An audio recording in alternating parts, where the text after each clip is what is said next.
Pop superstar George Michael died on Christmas Day at the age of 53.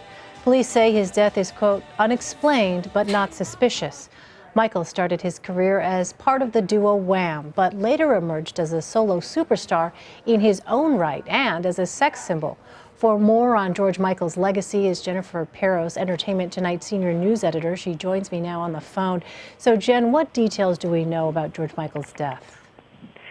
Yeah, another shocking loss to the music and the world in general yesterday. So what we know as of now is that George was found laying in his bed at around 2 p.m. London time yesterday on Christmas Day. There's a lot of details, of course, that are still left to be answered. An autopsy reportedly is being done today.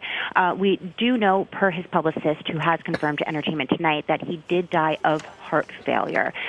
Police have ruled out any suspicious activities, so we don't think that he was murdered or anyone did this to him. That is definitely out of question. We do know that he had died in his sleep peacefully. So now we just have to really wait and see what exactly caused his death at the young age of 53. We also do know he hadn't been seen publicly since September.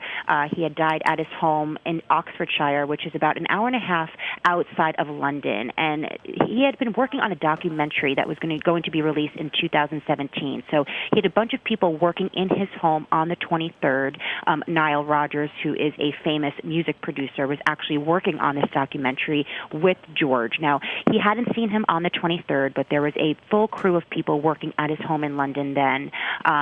Nobody had saw him, and his neighbors in Oxfordshire really said that he kind of was a recluse. He stayed in his home. He really didn't travel outside of that very often, and nobody had really seen him publicly since September.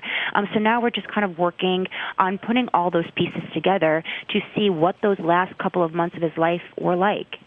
Well, Jen, as you know, George Michael has quite an incredible resume in the music world. He turned out hit after hit, but also got a lot of unwanted attention because of his personal life. What do you think his legacy will be?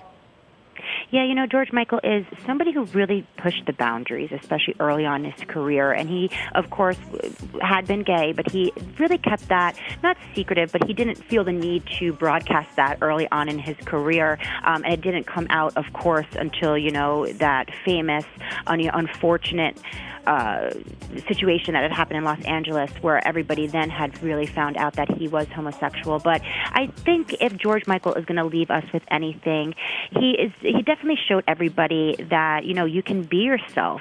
George not only pushed the boundaries of pop music, but he really challenged the way that gay celebrities kind of were able to express their sexuality in public and in their careers. So I do think he let a lot of musicians be themselves, and he also will be known as an artist who really didn't have a label on the kind of music he made. He was this white, gay, British pop star who really did sing soul, and he opened the door for people like Justin Timberlake, Robin Thicke, Sam Smith to be R&B white singers.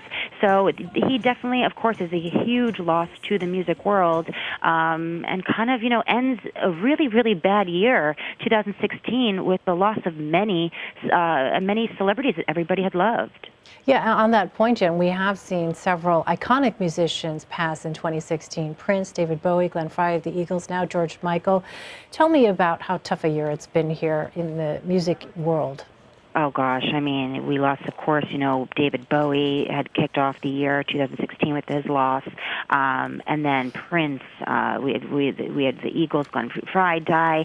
And now, I mean, I think Madonna kind of summed it up perfectly in the Instagram that she posted last night. She says, "Farewell, my friend. Another great artist leaves us. Can 2016 blank off now?" Yeah. So I think she kind of summed that up pretty quickly, that this year, saw a lot of big losses, and it will be nice to just kind of start a new year fresh. Yeah, absolutely. Entertainment Tonight senior news editor Jen Peros. Jen, thanks so much.